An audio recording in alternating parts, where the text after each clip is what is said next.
At dahil nga nagkaubusan na ng tubig dito kasi sobrang init, summer na talaga mga idol, kaya lahat ng mga bomba dito o puso nawala na ng tubig. At dahil nawala na ng tubig, magpapadrilling tayo ng napakalalim mga idol.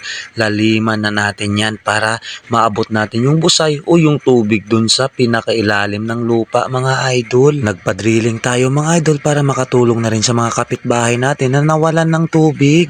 At habang bising-busy yung mga trabahador natin mga idol, nagluto na tayo ng pagkain nila.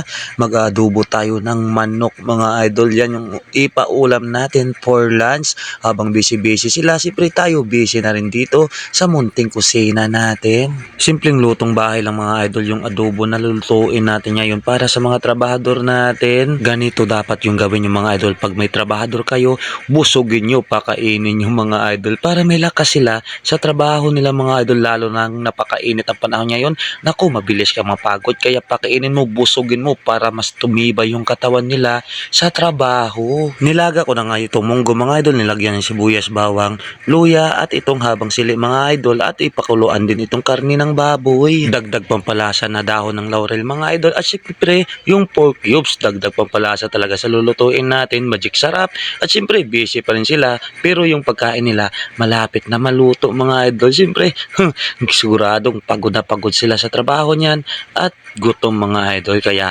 kailangan i-ready na rin natin yung pagkain nila mga idol. Naglagay tayo dito ng sayote, carrots at patatas mga idol, talbos ng kalabasa na ligaw at repolyo para maging healthy naman yung ulam nila for lunch. Dalawang klaseng ulam yung lulutuin natin para sa kanila mga idol. Kanina sa breakfast nila, itlog na sunny side up lang at saka tortang talong mga idol. Habang nagbabarina dito si Pare Albert, yan, shout out kay Pare Albert Tilik dyan. Thank you talaga. Siya yung kinontrata natin para mag-drilling dito mga idol. At yung dalawang alalay mga idol, busy na rin sila.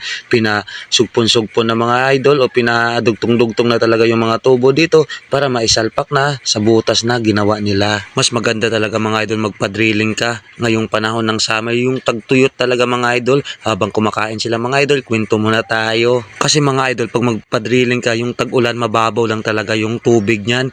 Kaya pagdating ng summer, mauubusan ka talaga o matutuyuan talaga yung bomba mo o puso mo. Kaya mas maganda talaga magpa-drilling ka yung tagtuyot mga idol para maabot mo talaga yung tubig ubusay dun sa ilalim mga idol. Kaya pinagtulungan na nila iangat itong tubo mga idol. Number 4 na PVC yan mga idol at Atlanta yan mga idol. Original talaga yan mga idol. Kaya may kamahalan talaga.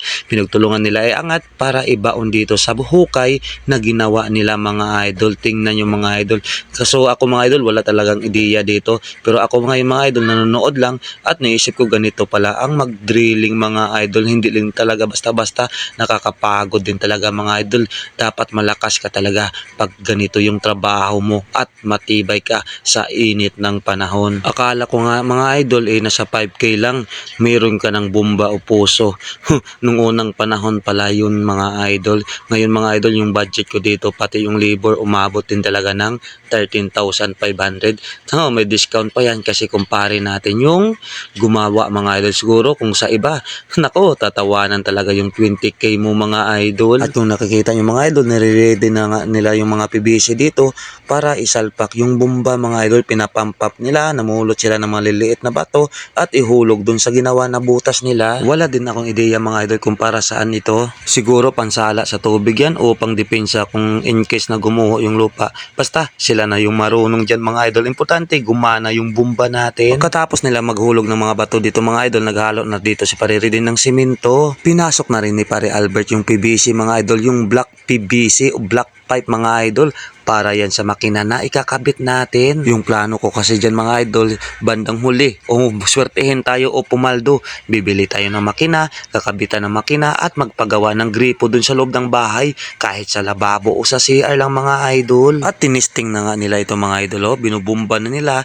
para lumabas yung tubig at meron na ngang tubig lumabas mga idol, kaso kulay putik pa o may halong putik o buhangin mga idol. Kaya bumbahin talaga nila ng bumbahin yan mga idol hanggang sa luminaw yung tubig mga idol. Kung nakita nyo, malakas din talaga yung buga ng tubig mga idol. Hanggang pagsapit ng 30 minutes o lumipas ng 30 minuto, ayan makikita nyo mga idol, luminaw na talaga yung tubig. Kaya malaking tulong talaga dito sa amin yan mga idol. Kumuha na nga dito si Joshua ng sirang container mga idol. Naghalo na ng simento dito sa Pereriden kasi bubuhusan namin yung puno ng puso o bumba mga idol para lalong tumibay. Pagkatapos haluin, nilagay dito sa maliit na balde at ibinuhos na dito sa puno ng puso mga idol. Kailangan din natin patibayin yan mga idol para hindi gumalaw-galaw yung puno ng puso o bumba mga idol, para hindi mabali yung PVC natin. Pagkatapos buhusan yung puno ng bumba, ikinabit o ibinalik na itong kalahati mga idol para maging okay na.